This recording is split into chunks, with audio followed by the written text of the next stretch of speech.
माननीय मुख्यमंत्री देवेंद्र फडणवीसजींनी मागच्या अधिवेशनात जाहीर केलं होतं की आमचं सरकार ड्रग्स विरुद्ध एक मोठी मोहीम घेऊन येत आहे। याचाच भाग म्हणून आमचे नागपूरचे कमिशनर श्री रवींद्र सिंगलजी यांनी, पोलीस कमिशनर यांनी एक आज नवीन तंत्रज्ञान महाराष्ट्रामध्ये पहिल्यांदा आणलेलं आहे। ही अशी मशीन आहे की तुमचं या ठिकाणी तुमच्या तोंडामध्ये ही चेक करताना तुम्हाला ही मशीनमध्ये जसं आपण ड्रंक्स अँड ड्राईव्हची टेस्ट करतो त्याप्रमाणे आपल्या तोंडामध्येच ही मशीन टेस्ट करतील आणि तुम्ही त्या मशीनच्या माध्यमातून जेव्हा त्याचे टेस्ट होईल, तो जो पाईप आहे तोंडामध्ये टाकणारा, तो पाईप जेव्हा मशीनमध्ये लावू, त्या मशीनमध्ये कुठलं ड्रग किती वाजता घेतलं, किती ग्राम घेतलं, कुठल्या पद्धती, विदेशी होतं का देशी होतं, सारं म्हणजे जगातले जेवढे ड्रग्स आहे कुठलाही ड्रग्स आयडेंटिफाय करता येईल अशी मशीन आहे। ही मशीन पहिल्यांदा नागपूरमध्ये आली आहे। ही मशीन आम्ही मोठ्या प्रमाणावर आता लॉन्च करणार आहे। DPCच्या नाविन्यपूर्ण योजनेमध्ये 15 मशीन पुन्हा देण्याचा निर्णय आज केला आमचे कलेक्टर आणि आम्ही। आणि या नागपूरमध्ये संपूर्ण ज्या ज्या ठिकाणी पोलिसांना डाऊट आहे, पोलिसांना संशय आहे की या ठिकाणी कॉलेजच्या बाहेर काही लोक विकतात आहे, काही ठिकाणी असे स्पॉट आहे ज्या ठिकाणी रात्री लोक एकत्र येतात, त्या ठिकाणी काही पांठेले आहेत, काही हट्टेले आहेत, सर्व वॉच सरकार करणार आहे, डिजिटल वॉचिंग करणार आहे आणि सोबत हे मशीन राहणार आहे। यामधून आता ड्रग्स विरोधी अभियान अत्यंत तीव्र होणार आहे। नागपूरमध्ये हा पहिला प्रयोग आज महाराष्ट्र दिनानिमित्त सुरू झालेला आहे। मी पोलीस कमिशनर रवींद्र सिंगल यांचे आभार मानतो, अभिनंदन करतो। सर, एक प्रश्न असा आहे, महापौर पण इथे आहे, रिंग परिसरामध्ये जी पट्टी सुटली PWDची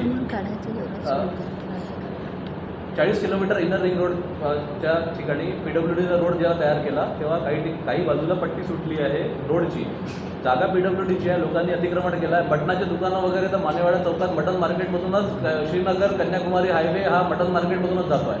तर 40 किलोमीटरच्या याच्यामध्ये PWD, NIT, NMC, NMRDA या संदर्भामध्ये सामान्य माणसाला न्याय मिळेल आणि जे इलिगल दुकानं आहेत ते हटतील यासाठी काय कारवाई? मी स्वतः या आठवड्यात एक बैठक घेईल आणि या सर्व 5ही अधिकारी याच्यामध्ये इन्व्हॉल्व आहे, 5 विभाग, 5ही विभागाची बैठक घेऊन त्या ठिकाणी हे अतिक्रमण काढून ॲक्सिडेंटमुक्त नागपूरकरता आपण काम करू।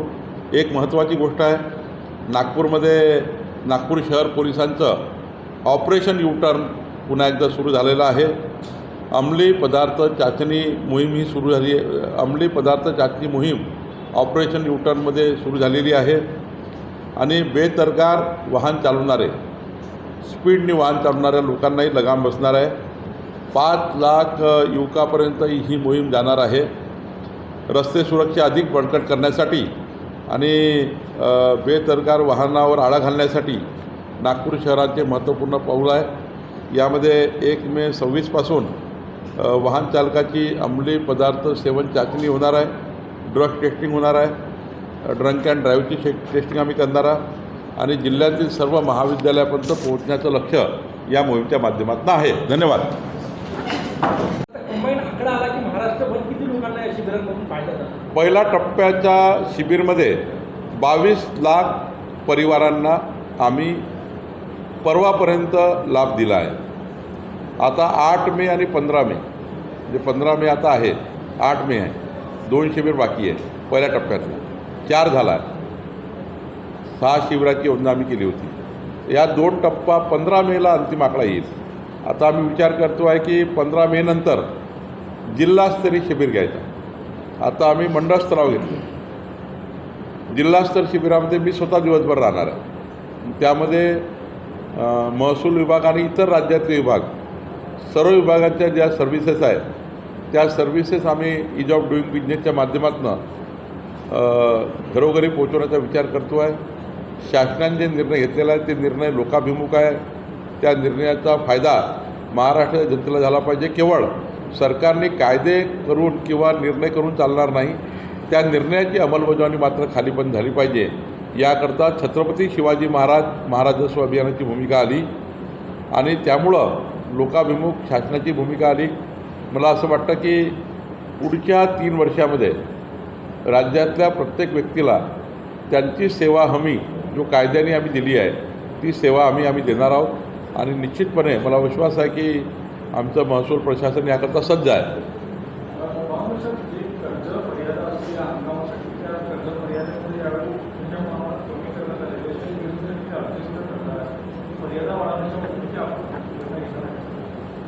आता याच्यामध्ये एक मोठा निर्णय आहे त्यामुळं आम्ही याच्यावर चर्चा करू.